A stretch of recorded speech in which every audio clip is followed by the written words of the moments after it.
She fought for what she believed in. Okay, I'm rewinding this just a tad. And then I got really loud, and I just like, here was the kitchen where I was going, you know, back up, get away, just give me a minute. Okay, so you said you pushed her to create some distance, obviously, right? What happened after that? What got the scratches on your arm? The phone. The phone. So you pushed her and she hit you? She was, it wasn't like a push and she jumped on me, she was already, I don't know, she was already swinging, and I was just, a lot of angles, a lot of nails, a lot of things. Yeah, you got 3 scratches in your neck, you got 1 on your left side of your neck, you got 1 in your face here, and you got 4 below your scratch. So it looks like 2 hands. Do you mind lifting up your right sleeve for me? I'm curious about something. Oh, okay. I suppose fingernails, but I'm not complaining. Is it bruised or tender or anything like that? No. I'm fine. I love Gabby. I hope she doesn't have too many complaints about me. I'm just, I feel bad I have to get so pumped. I was just trying to be loud. So this is, trying to make her calm down. Be like, look, everyone's watching. Stop this. So now we're seeing the sort of the shucks, this is embarrassing. Everyone was watching, I was trying to make her calm down. Sorry that the law had to get involved in this little squabble between fiancés. He's doing a real good job of creating that narrative.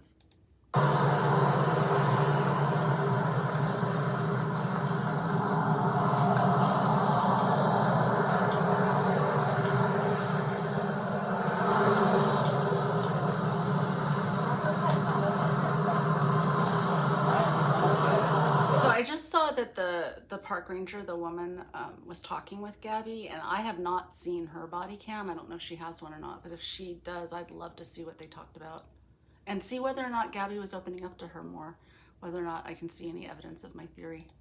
I got a quick question for you, Ryan. Do you take any medications or anything like that?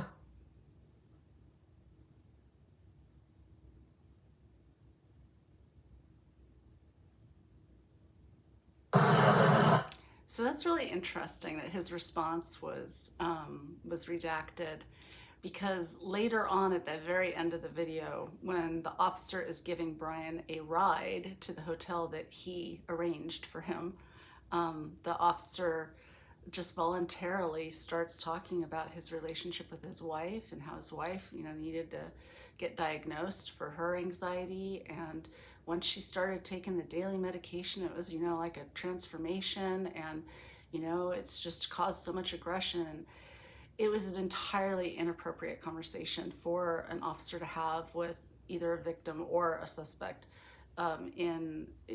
Basically with anyone that they interact with at work. His wife is entitled to privacy and confidentiality in her medical conditions and her medication.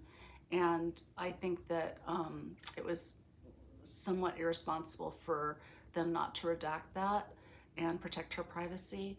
I can understand why they left it in, but somebody redacted his response to that, so he was afforded more privacy than the officer's wife was, which is rather unfortunate.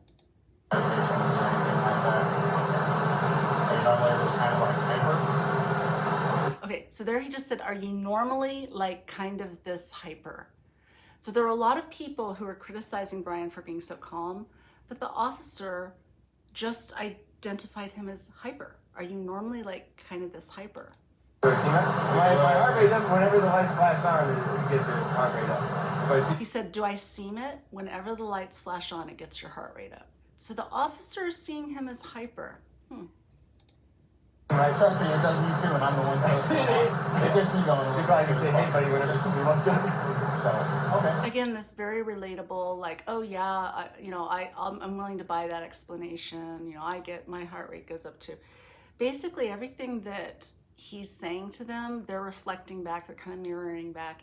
Yeah, I get it. That makes sense. I feel the same way. And it really allows the police officers to dismiss what might otherwise be a red flag, like him being nervous or hyper. Not that that is always a reliable indication of guilt, but the police certainly rely on it a lot in other cases, don't they? No,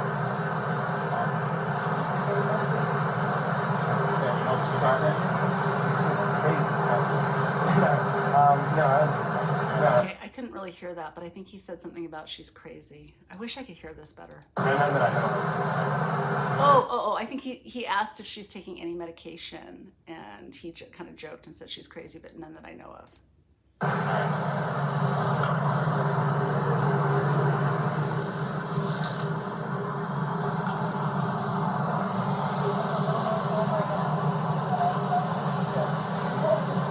Real fast, can I get your first name?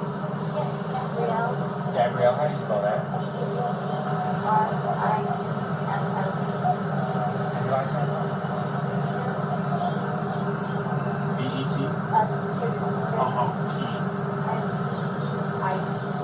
I see.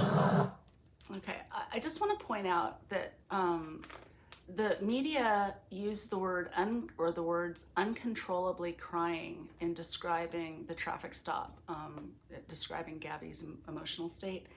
And I take issue with that use of the word uncontrollably crying because it's really not the case. She was definitely emotionally labile. But this was not uncontrollable crying because you can see right now she's composed herself and she kind of waxed and waned in her despair throughout the encounter.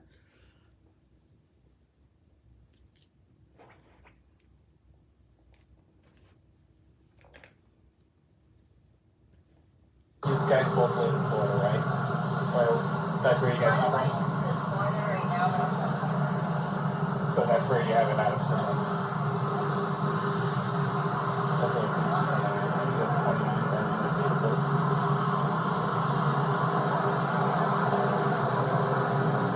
First name, Gabrielle. Golf, Alpha, Bravo, Romeo, India, Echo, Lima, Echo. Last name, Petito, Papa, Echo, Tango, India, Charlie, Oscar.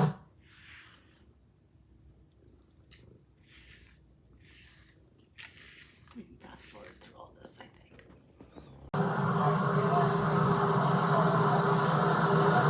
Florida.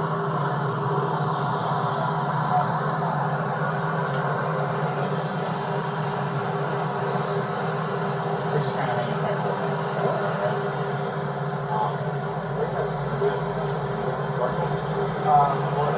Florida. Yeah, it's really nice. Still getting out there. I don't know how long you're on the strip. 4 to 5 months out. You're going to take around 5. What was the determinants? What was the thinking? Was there going to be moving on the place or going to Southern?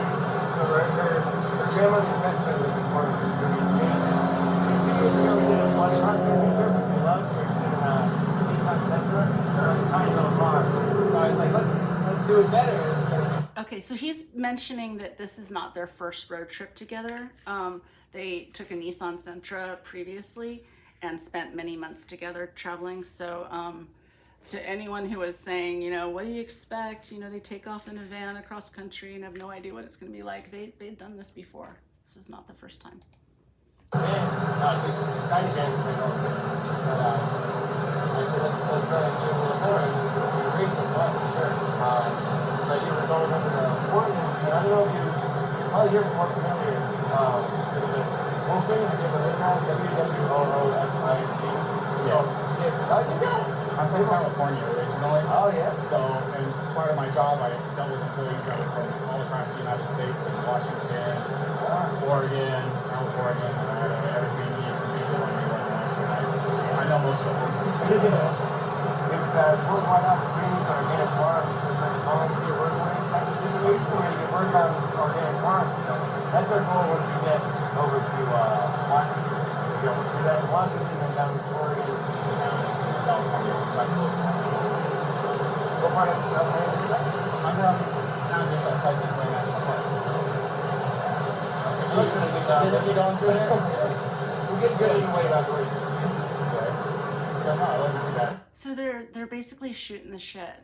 One of the key witnesses recorded it. You want me to tell you what he said? Yeah. Real quick. Do you mind hanging with him for a minute? Go. So, he never saw the male strike the female. He saw the male trying to lock her out of the vehicle. She even told us that he was trying to lock her out, told her to go take a walk. Said that she was trying to get in. Okay, so I think that this guy has spoken with one of the 911 callers, and this is what I'm inferring from this. And he said that the witness never saw the male strike the female, but did see him trying to block her from getting into the car. I want to listen to this again. She eventually couldn't get in. Hang on. I'm going to rewind this. He never saw the male strike the female. He saw the male trying to lock her out of the vehicle. She even told us that he was trying to lock her out, told her to go take a walk. Said that she was trying to get in.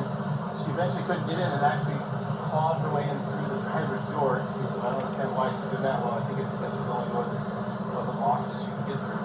She's trying to get it over him. He's trying to disengage from her. I guess he hung her backpack on the back. Okay, so the narrative is he's trying to disengage from her.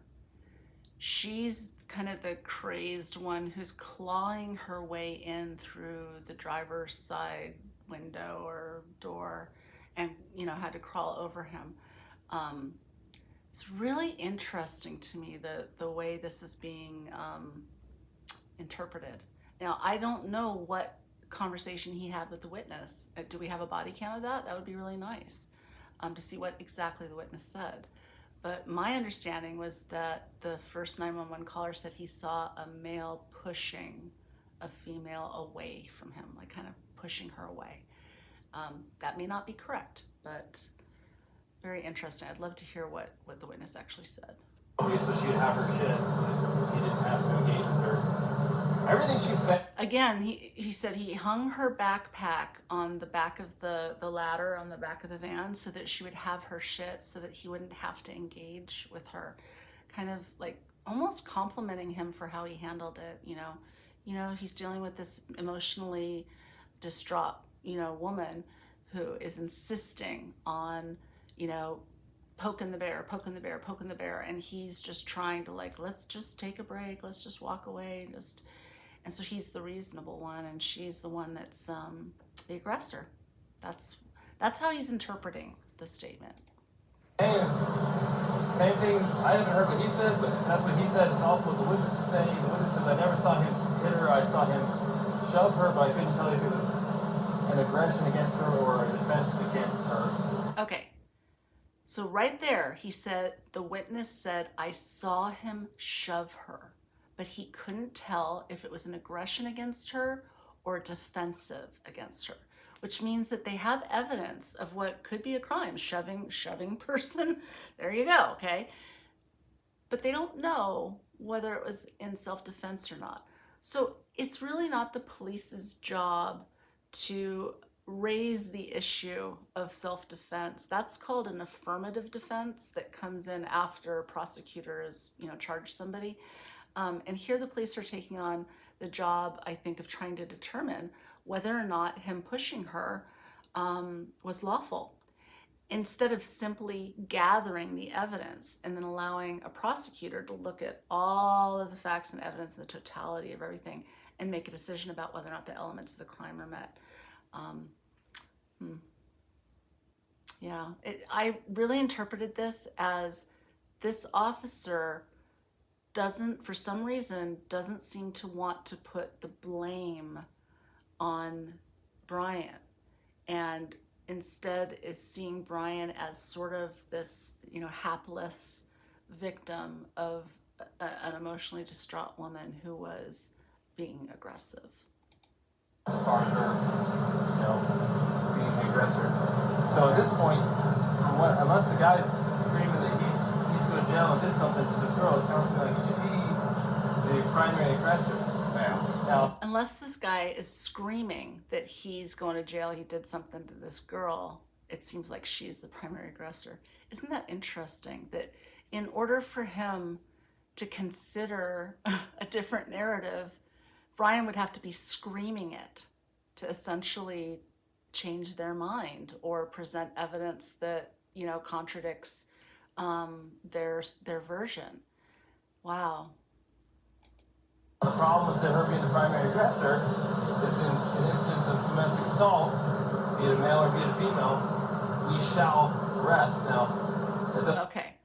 So he says the problem with her being the primary aggressor, like they like this conclusion that she's the primary aggressor. The problem with it is that in the case of domestic assault, we shall arrest. So this is the part where it gets really important.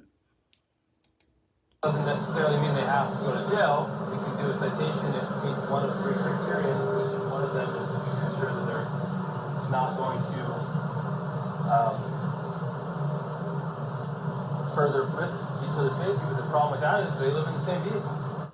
Okay, so he's clearly looking for a way to reduce her criminal liability. So he's faced with a dilemma that the legislation says they shall make an arrest. They've concluded she's the primary aggressor. I think they've concluded that fallaciously, but be that as it may, she's the primary aggressor, but they don't really want to arrest her. And you know that because they stated it as the problem is that requires us to arrest her, not like, oh, the good news is we get to arrest her, right? They don't want to arrest her. For some reason, they don't think that's an appropriate remedy, even though that's what the legislature intended. That's what the legislation says. So he's saying, instead of arresting her, we're allowed to do a citation if 3 criteria are met, one of which is that he's not in any further danger from her. But the problem is that they live together in this vehicle.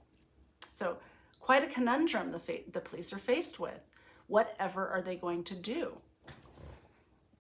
Was I no woman in this life? Short upon the earth now was her time. Of all the seeds she'd sown and the people she had known, deeply did she touch the soul of mine. She called a spade a spade. She stood on the edge of reason and even faced with death until her final dying breath. She fought for what she believed in.